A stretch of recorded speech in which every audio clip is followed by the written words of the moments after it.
Il était tard dans la nuit à New York. Les rues étaient froides et désertes, sauf pour quelques âmes errantes qui tentaient de survivre. Parmi elles, il y avait Moussa, un homme d'une quarantaine d'années, SDF depuis presque une décennie. Mais Moussa n'était pas un homme ordinaire. Il avait un talent unique pour réparer tout ce qui avait des pièces et des engrenages, des moteurs aux appareils électroniques. Son savoir-faire, il avait appris en travaillant dans un petit atelier mécanique avant que la vie ne le frappe durement. Cette nuit-là, Moussa dormait à moitié sur un banc, recouvert d'une vieille couverture sale, lorsqu'un bruit étrange attira son attention. C'était un cri venant d'une immense villa illuminée quelques pâtés de maisons plus loin. Curieux, il s'approcha et aperçut Henri Langdon, un milliardaire connu pour ses excès et son mode de vie luxueux, en train de gesticuler devant sa voiture de luxe, un bolide hors de prix, dont le moteur venait de s'éteindre brusquement. Henri, frustré et impuissant, criait après son chauffeur et ses assistants, mais personne n'osait toucher le véhicule. C'est là que Moussa, à moitié hésitant, s'approcha et dit simplement « Je peux réparer ça ». Henri le regarda, incrédule. Ses vêtements étaient déchirés, sa barbe mal entretenue, et l'idée que cet homme puisse résoudre son problème semblait ridicule. Mais l'impatience et le désespoir eurent raison de lui. « Très bien, fais ce que tu veux. Mais si tu échoues, sors d'ici. » Moussa se mit au travail avec rien d'autre qu'un vieux sac contenant quelques outils qu'il avait toujours sur lui.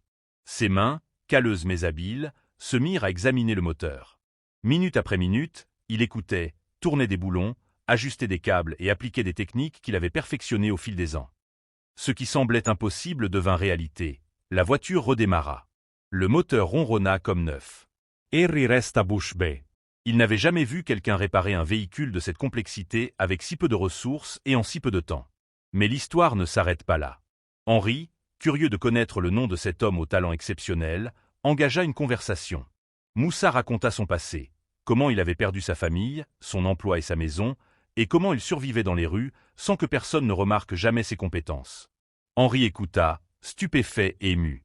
Le milliardaire ne voulait pas seulement remercier Moussa. Il voulait lui offrir une chance de reconstruire sa vie. Il lui proposa un emploi dans son garage personnel, avec un salaire, un logement et la possibilité de suivre une formation pour devenir ingénieur automobile. Moussa accepta, mais avec sa dignité intacte. Il ne voulait pas de charité, seulement une opportunité. Et en quelques mois, grâce à son talent et à sa détermination, il devint responsable des projets mécaniques du milliardaire.